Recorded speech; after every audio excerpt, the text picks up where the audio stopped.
서울 강동구의 한 장례식장. 빈소 10개 중 7개가 비어 있습니다. 불 꺼진 방, 텅 빈 접객실, 관리인 한 명만 덩그러니 앉아 있어요. 근데 말입니다.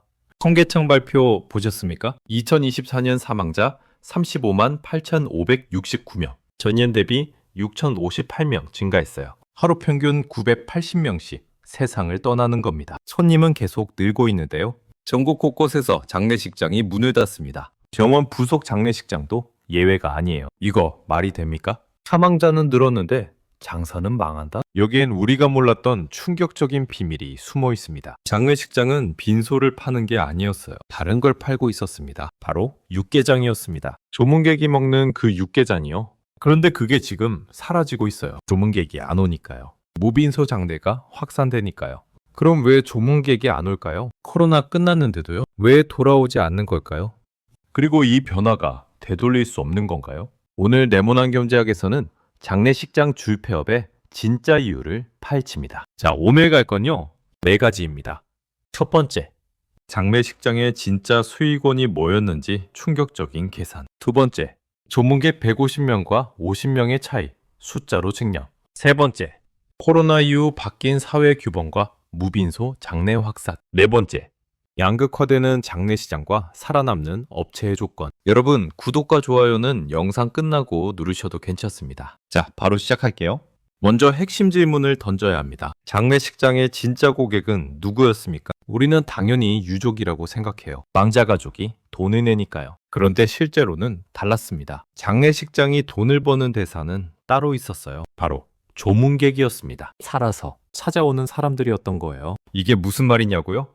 장례식장을 연회장이라고 생각해 보세요. 연회장의 수익은 예약건 수가 아니라 참석자 수로 결정됩니다. 100명 오는 행사와 50명 오는 행사, 같은 공간을 빌려도 매출이 2배 차이 나는 거예요. 장례식장도 똑같았습니다. 사망자 한 명당 장례 한 건. 맞아요. 그런데 그 한 건에 몇 명이 오느냐가 수익을 결정했어요. 보셨습니까?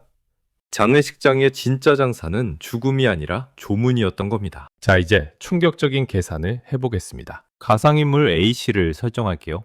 A씨 아버지께서 돌아가셨습니다. 참회장을 치릅니다. 조문객이 150명입니다. 빈소가 300만 원이라고 칩시다. 꽃, 수의, 관 등등해서 200만 원 더 나가요. 여기까지 500만 원입니다. 그 다음이 음식입니다. 조문객 150명에게 식사를 대접해요. 1인당 15,000원씩 잡으면 225만 원이에요. 음료, 다가 포함하면 300만 원 가까이 나갑니다. 빈소 대여료 300만 원, 음식비 300만 원. 비슷하죠? 근데 여기서 뒤집기가 나옵니다. 장례식장 입장에서 보겠습니다. 빈소 대여료 300만 원 중에서 실제 이익이 얼마나 될까요? 인건비, 시설 유지비, 감가상가 다 빼고 나면 30% 정도 남아요. 90만 원입니다. 그런데 음식비 300만 원은 어떨까요? 원재료비가 30%라고 쳐도 70%가 남습니다. 210만 원이에요. 보셨습니까? 같은 300만 원인데 이익률이 3배 차이 납니다. 빈소는 90만 원, 음식은 210만 원. 장례식장의 진짜 수익은 빈소가 아니라 음식이었던 겁니다. 그래서 업계에서는 이렇게 말해요. 장례식장은 빈소 임대업이 아니라 육개장 장사. 이게 바로 장례식장 비즈니스 모델의 정체예요. 왜 하필 육개장이냐고요? 이유가 있습니다. 첫째, 대량 조리가 쉬워요. 큰 소채 한 번에 100인분 끓일 수 있거든요. 둘째, 표준화가 쉬워요. 맛이 일정합니다. 셋째, 원가 통제가 쉬워요. 재료비 계산이 명확해요.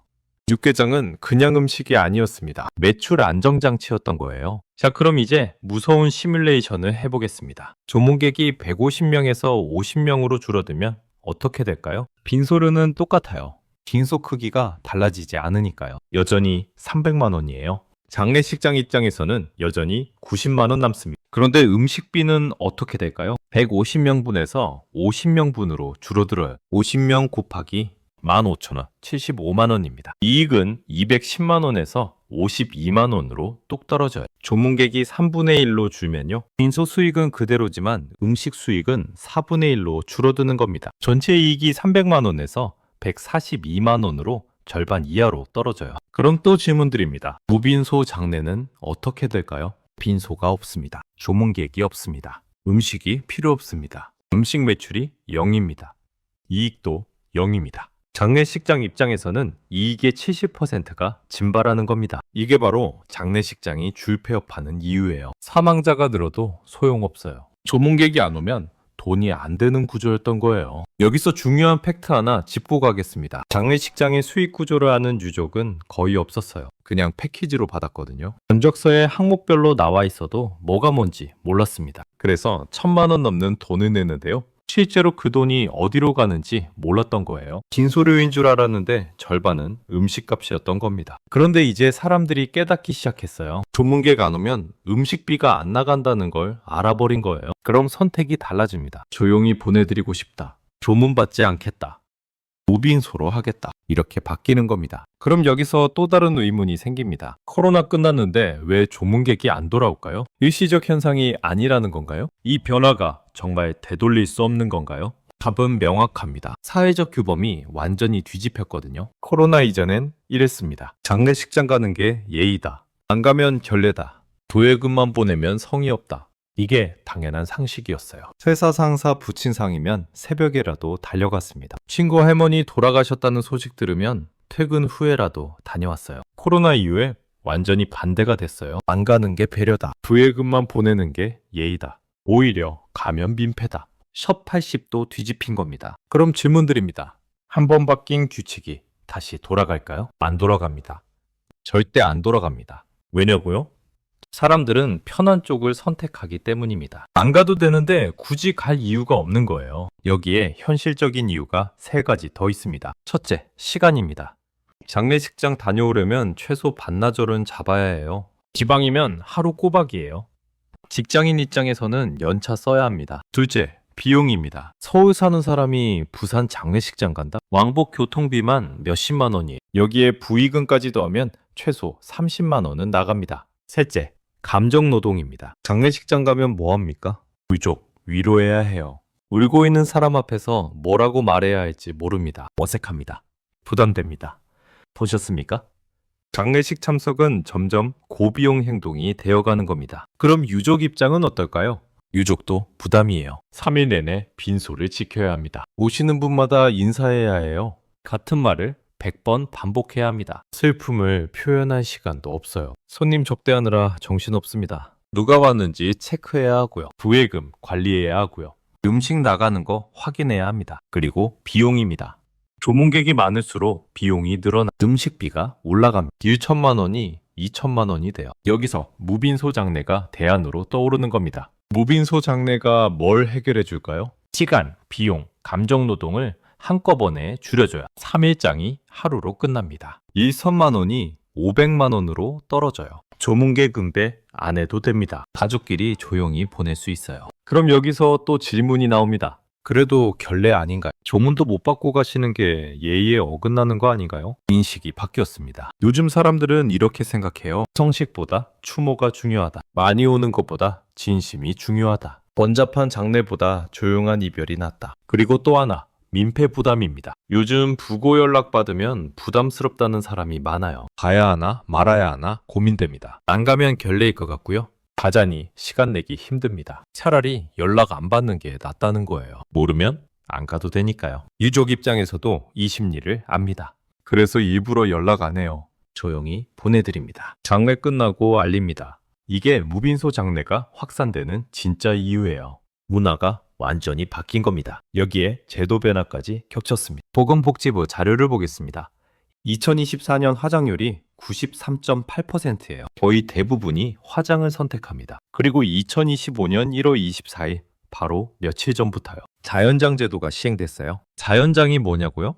유골을 뿌리는 겁니다. 해안선 5km 이상 해양에 뿌릴 수 있게 법이 바뀌었어요. 이게 무슨 의미일까요? 묘지 비용이 사라집니다. 묘지 관리 부담이 없어져요. 장례의 마지막 단계까지 간소화되는 겁니다. 화장하고 산골장하고 끝입니다. 빈소도 없고 묘지도 없어요. 장례가 하나의 이벤트가 아니라 그냥 절차가 되는 겁니다. 보셨습니까? 무빈소 장례는 일시적 유행이 아니었죠. 구조 변화였던 거예요. 그럼 이제 마지막 질문이 남았습니다. 장례식장은 이제 어떻게 될까요? 사망자는 계속 늘어나는데요. 무빈소 장례도 계속 늘어나는 이 모순 속에서요. 누가 살아남고 누가 사라질까요? 시장이 쪼개집니다. 중간이 사라집니다. 예전엔 이랬어요. 대부분 비슷한 장내를 치렀습니다. 참외장, 빈소, 조문, 1,000만 원에서 2천만 원 사이. 표준 모델이었어요. 지금은 완전히 달라요. 한쪽 끝엔 프리미엄 장내가 있습니다. 고급 시설, 전담 인력, 프라이빗 공간, 비용은 3천만 원 넘게 나가요. 고인을 극진히 모시고 싶은 사람들이 선택합니다. 다른 쪽 끝엔 미니멀 장내가 있습니다. 무빙소, 최소 인원, 당일 화장. 비용은 500만 원 안팎입니다. 형식보다 실속을 따지는 사람들이 선택해요. 중간은요? 사라지고 있습니다. 평범한 3일장 구간이 급속히 축소되고 있어요. 그럼 동네 장례식장은 어떻게 될까요? 프리미엄으로 가자니 투자 여력이 없어요. 시설 리모델링에만 몇 억 들어갑니다. 전담 인력 뽑으려면 인건비가 올라가고요. 중소 장례식장이 감당할 수준이 아니에요. 그렇다고 미니멀로 가자니 수익이 안 남습니다. 무빈소 장례는 음식 매출이 0이에요. 빈소료만으로는 고정비를 못 채워요. 결국 중간에 낀 곳들이 무너집니다. 투자도 못하고 간소화도 못 따라가고 그냥 문 닫는 거예요.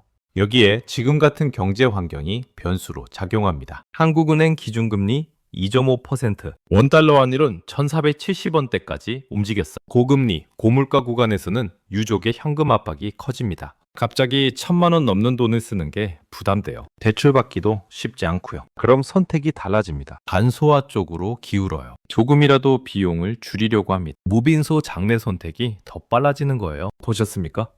경제 환경이 문화 변화를 가속화시키는 겁니다. 정리할게요. 장례식장의 진짜 수익원은 빈소가 아니라 조문객이 먹는 음식이었습니다. 육개장 장사였던 거예요. 빈소료 300만 원에서 이익 90만 원. 음식비 300만 원에서 이익 210만 원. 음식이 수익의 70%를 차지했어요. 그런데 코로나 이후 조문 문화가 바뀌었습니다. 장례식장 가는 게 예의에서 안 가는 게 배려. 한번 바뀐 규범은 돌아오지 않아요. 사람들은 편한 쪽을 선택하니까. 무빈소 장례가 확산되면서 그 돈줄이 끊겼습니다. 조문객 150명, 50명, 0명. 음식 매출이 사라지면서 이익의 70%가 증발했어요. 시장은 프리미엄과 미니멀로 양극화되고 있습니다. 3천만 원짜리 고급 장례 vs 500만 원짜리 간소 장례. 중간이 사라지고 있어요. 동네 장례식장이 줄폐업하는 이유입니다. 화장률 93.8%, 자연장제도, 무빈소 확산. 모든 흐름이 그쪽으로 갑니다. 앞으로 장례는 더 간소해질 거예요. 빈소도 없고, 묘지도 없고, 조문도 없고, 그냥 절차가 되는 겁니다. 이미지 28의 대본. 자, 이제 질문드립니다. 당신은 마지막을 어떻게 남기시겠습니까? 많은 사람이 오는 장례로 남기시겠습니까? 아니면 조용한 장례로 남기시겠습니까? 선택은 지금 이 순간부터 시작됩니다. 육개장 장사가 끝났다는 건요, 장례 문화 자체가 바뀌었다는 거예요. 시대가 바뀌면 산업도 바뀝니다. 장례식장이 살아남으려면요, 빈소 파는 곳에서 절차 대행 서비스로 바뀌어야 해요. 비용 투명성, 동선 최적화, 소규모 맞춤형. 이쪽으로 가지 않으면 살아남기 힘듭니다. 오늘 네모난 경제학은 여기까지입니다. 영상이 도움되셨다면 좋아요와 구독 꼭 눌러주세요. 다음에 더 날카로운 분석으로 찾아뵙겠습니다.